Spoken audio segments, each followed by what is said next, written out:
Let's read the Kybalion. The Kybalion is an ancient Hermetic text. Actually, it was written in 1908. Who was it written by? Apparently, 3 initiates. Those initiates were William Walker Atkinson, Paul Foster Case, and Joe Monteleone. Okay, I'm totally kidding on that last one. Joe Monteleone could never write something like this. Honestly, it would be so much better. All right, so if I didn't offend any staunch New Thought Hermeticists, welcome to my video. I'm actually going to be exploring this amazing text, the Kybalion. So what we have to understand is this is technically not part of the corpus hermeticum. That is a body of work attributed to Hermes Trismegistus. That was in the early centuries CE. But this is a text that reports to access the knowledge of potentially that tradition.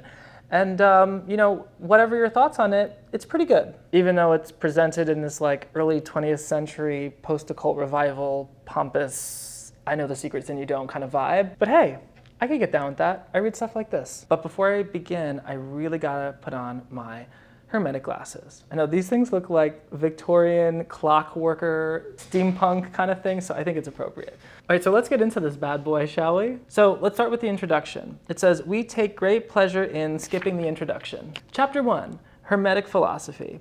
The lips of wisdom are closed except to the ears of understanding. Ooh, understanding, Binah. Saturn, the great pivotal prism of consciousness. This is actually so real because when you're not ready to learn something, you're not going to find the teacher and resources, but when you're ready, you will get it. And I can't share with you guys how many times intuitively in my mind something started to glimmer, like just an insight, and then literally a week later, I would start seeing it everywhere in teachings, in books, in all types of information. It just arrived. So yeah, the lips are closed except to the ears of understanding. So it goes on to say that Egypt is the birthplace of the hidden wisdom and mystic teachings. From her secret doctrine, all nations have borrowed.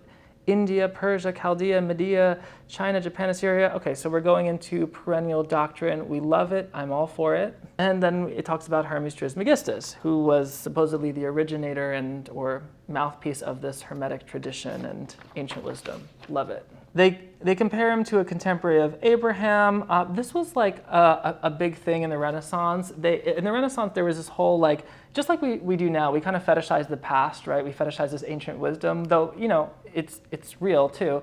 But in the Renaissance, they were fetishizing Hermeticism as this thing comparable to the early biblical dudes. So that was fun. And it was for that reason that Hermeticism actually survived. So thank God, thank Ganesha, thank Hermes, that there was this historical misperception that allowed Hermetica to be dated earlier than Christianity, that allowed its transcription and transmission. So that's cool. So let's jump to chapter 2 and talk about these 7 Hermetic principles. One of the reasons why people totally love this shit is because there's only these 7 Hermetic principles, and having only 7 Hermetic principles is very convenient to explain the whole universe. I mean, I really can't be talking because I do the same thing with tarot cards and there's only 78 of them, but we love to conceptualize the infinite in the finite, don't we? So the Kybalion says, the principles of truth are 7. He who knows these understandingly possesses the magic key before whose touch all the doors of the temple fly open. The 7 Hermetic principles upon which the entire Hermetic philosophy is based are as follows. 1, the principle of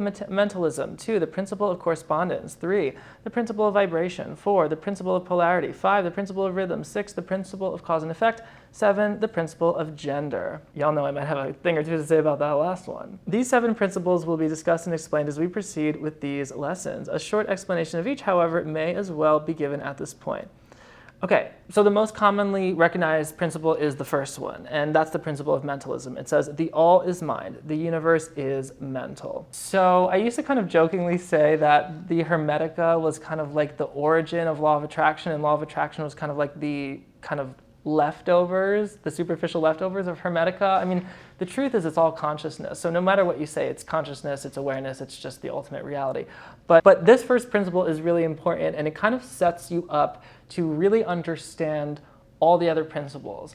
All the other principles have some level of duality, or I'm going to just call it a dance. All that, rhythm, polarity, it all has this gender, it all has this coming and going motion, this play, if I want to kind of take a tantric or Eastern mystical lens, this lila, this hey there, universe, here I am, here you are, let's do something. This is how I'm playing with you right now in this YouTube video.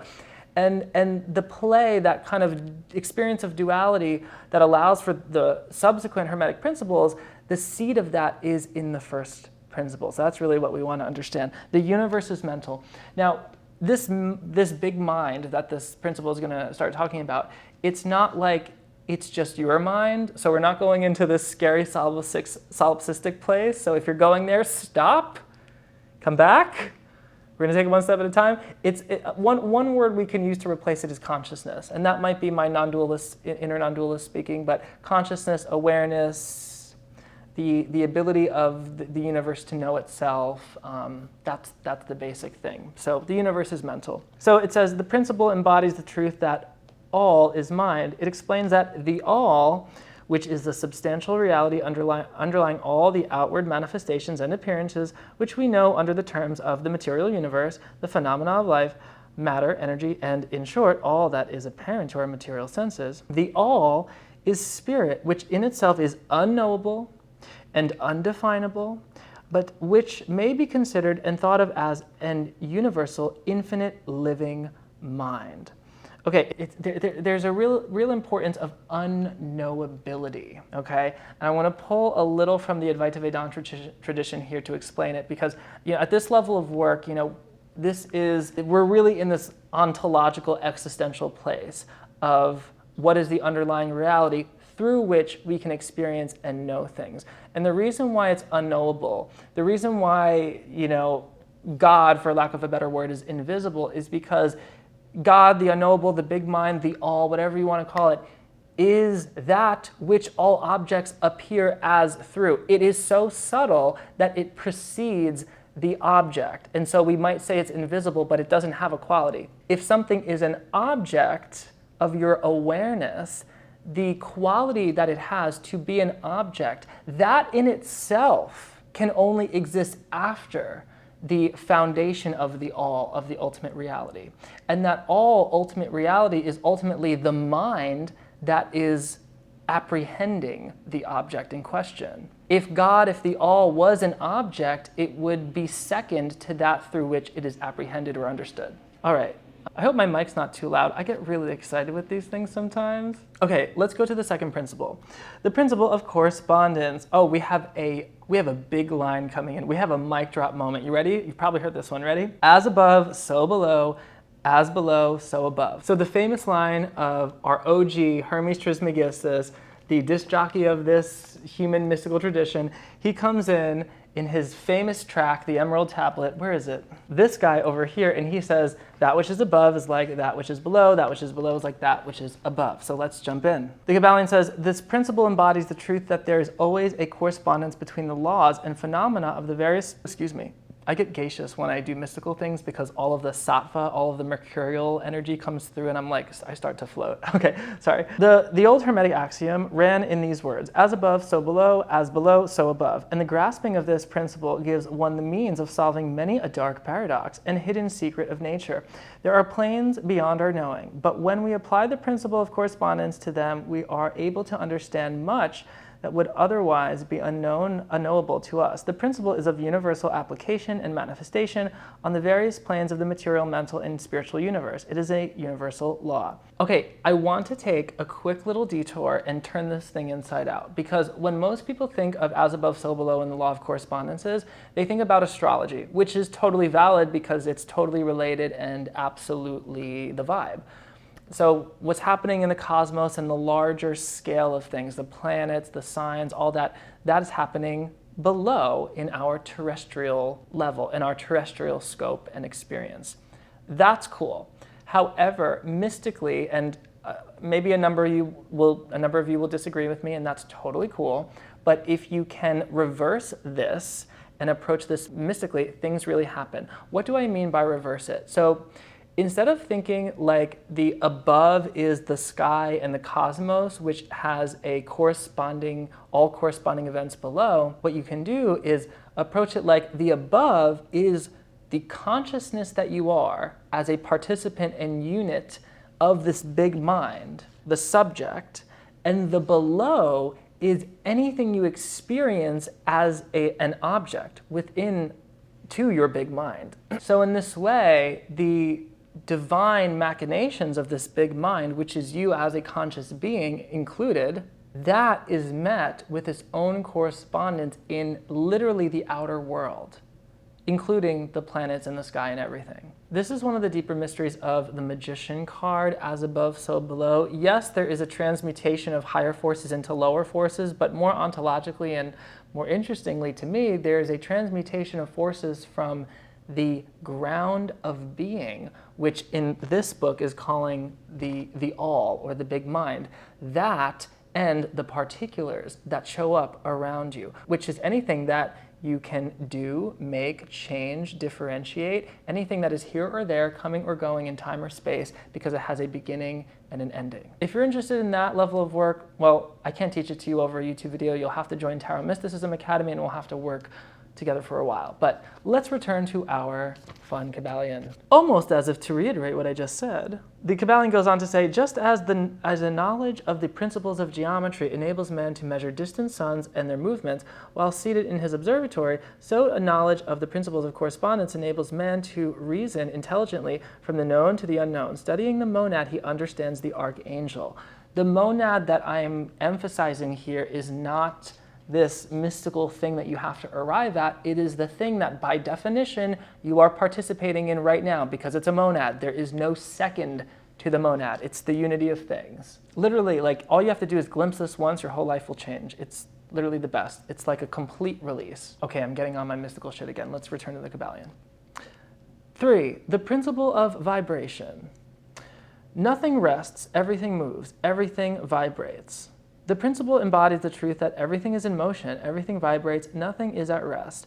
Facts which modern science endorses, and which each new scientific discovery tends to verify. And yet this Hermetic principle was enunciated thousands of years ago by the masters of ancient Egypt.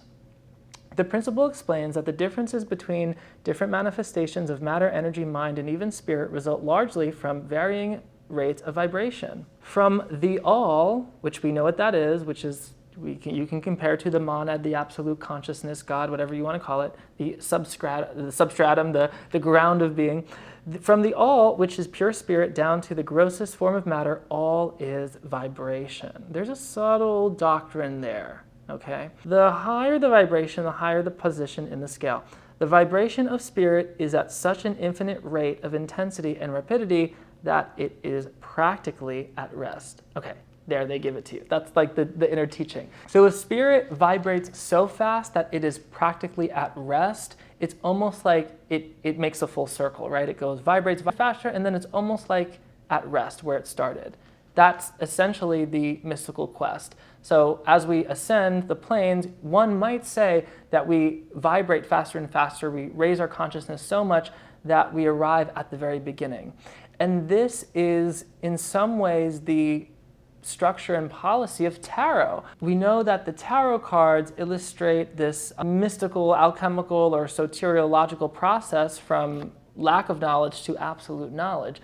But the thing here is, you know, we start with the Fool, card 0, and we end with the World card, but then it repeats. We know that the World card brings us back to the Fool. So what's that about? When we vibrate so high and we reach the World card, it's almost as if we are not vibrating at all, and we reach the stillness of the Fool. So the end begets the beginning. That's why in Kabbalah, on the Tree of Life, it is said that Malkuth, the kingdom, the physical world, is in Keter, the godhead of the whole tree. There is an interesting Indian analog to this. In the Vedic system, there are 3 qualities of the universe: Rajas, Tamas, and Sattva.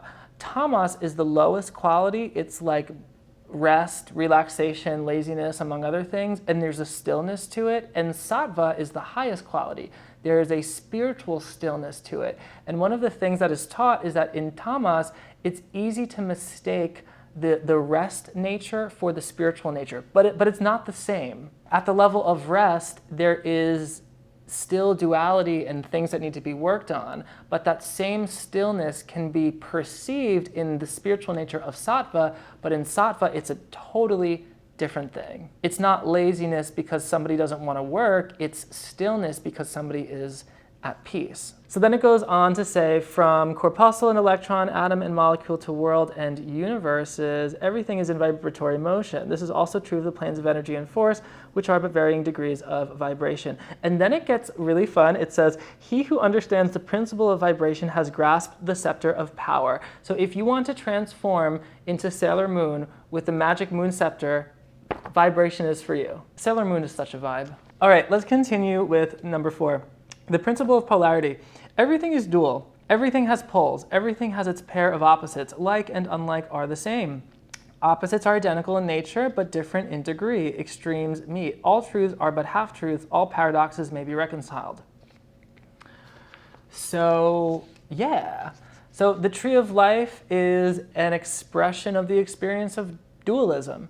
The tarot is an expression of the experience of dualism. Anything sequential that shows you layers and scales, it's showing you the subtle relationships between one thing and another to help you realize the subtle relationships between you and another person, thing, or place, or all the dualism in material reality. And so the Kybalion is going to assert that these differences are not they're only differences of degree, and that allows them some fun changeability, because everything in the Hermetic system is all about what is done, made different, or changeable, as opposed to the absolute, the all, the mind, which is either vibrating infinitely fast or infinitely still, depending on how you want to view it.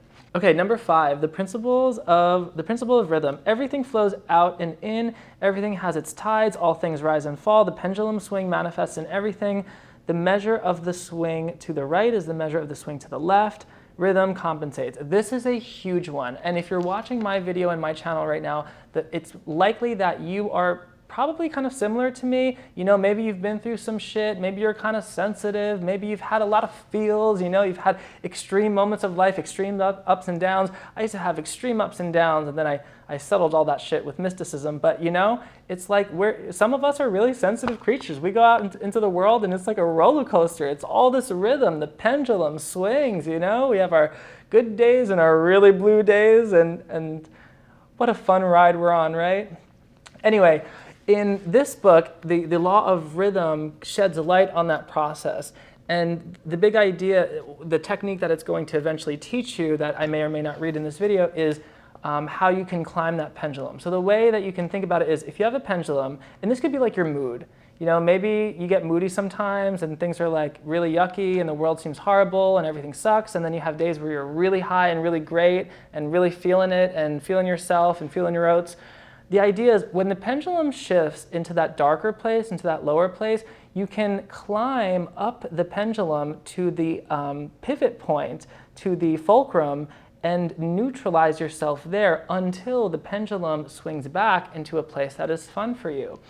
And to crudely summarize thousands of years of human ontological research, that's mysticism. That is pulling away from the particulars of your body, your mind, your personality, your feelings, your thoughts, and pulling back into the conscious observer awareness that is the higher reality of all of that. Literally, like in the metaphor, higher up on the pendulum, but metaphorically, just more real. It's simply observing that you're not your body experiencing pain, you're not your thoughts experiencing suffering, you're not your sense of self that it has every possible concept for itself, frantically looking for new ones. You are just part of this big mind. Okay, number 6. The principle of cause and effect. Every cause has its effect, every effect has its cause, everything happens according to law. Chance is but a name for law not recognized. There are many planes of causation, but nothing escapes the law. This is one where you kind of have to take it with a grain of salt, because in a way, yes, we experience causality, but then you go into like quantum physics and other things, and it's like, wait, the Newtonian universe is completely destroyed potentially. But then you also go into philosophies like hardcore Advaita Vedanta, where Gaudapada rips causality to shreds. If you read his commentary on the Mandukya Upanishad, which is freaking gold, it's like that level of reality, there's no cause, there's no birth, there's no death. So the causality thing, yes, for most purposes, but not for everything, maybe? I don't know, let me know your thoughts in the comments. Okay, and then we have number 7, the principle of gender. It says, gender is in everything, everything has its masculine and feminine principles, gender manifests on all planes. Am I gonna have to have this conversation? I might have to have this conversation. Let's finish reading it and then I'm gonna give you the tea. So it says, the principle embodies the truth that there is gender manifested in everything, the masculine and feminine principles ever at work. This is true not only of the physical plane, but of the mental and even the spiritual planes. On the physical plane, the principle manifests as sex. On the higher planes, it takes higher forms, but the principle is ever the same. No creation, physical, mental, or spiritual, is possible without this principle. An understanding of its laws will throw light on many a subject that has perplexed the minds of men. The principle of gender works ever in the direction of generation, regeneration, and creation. So if you ever take a Thoth Tarot course with me, and you should because they're huge and freaking amazing, if you ever take a Thoth Tarot course with me, we get into this a lot because the entire deck is an orgasm. It's all about sex, and it's like literally about sex, but also figuratively and the sex of the universe and the universe becoming you in this moment. Y'all know I'm a sucker for the Thoth deck. But there's a couple things I want to bring up that you can do with whatever you want with and talk about around gender. So sometimes in mysticism, a little bit, and definitely religion and definitely mythology, but yeah, mysticism too, gender can seem as this like outmoded catering to the male gaze. What do I mean by that? It's kind of like made for male eyes to be like, ah, yes, a sexy woman will be the symbol of matter because matter is divine and we're going to objectify this sexy woman archetype or something. And I'm not saying that's with everything. I'm just saying sometimes. Like for a lot of traditions, the sacred feminine is connected with the earth and matter and incarnation, and the sacred masculine is connected with the divine above that. So what's that about? I read an amazing book called The History of Mysticism, which I will try to link somewhere in this video, and one of my biggest takeaways from that book, it's kind of the thesis of the book, is this gender dance. And what I learned from this book, and what I've kind of intuited for myself, again, you don't have to take this, take it with a grain of salt, is that the gender binary that is used in mysticism is used because people assigned female at birth have been attributed to the earth, and that is because they give birth.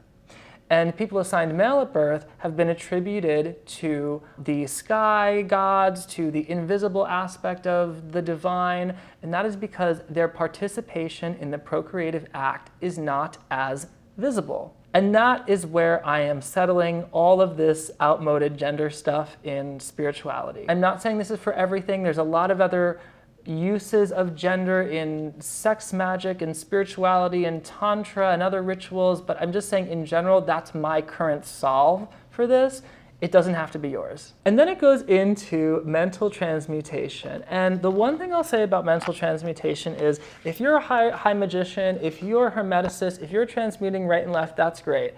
But if your relationships aren't in order, if you're not secure with your job or financially secure or just happy with your life, then let's transmute that, please. One of the things I've done a lot over the recent years is taken stuff like this and like this and like this and made it practical. It's like we can do as many rituals as we want, but if we're not creating fulfilling relationships that not only support our growth, but the growth of others, if we're not contributing to society in some way, if we're not comfortable and happy, at least in part with ourselves and what we're doing, then that's really where the transmutation needs to take place. And you can learn how to do that in books like this and this. So I guess my conclusion that I didn't expect to come to is, if you're jumping into the deep end and researching the deeper recesses of the universe and the cosmos, start with like your daily life.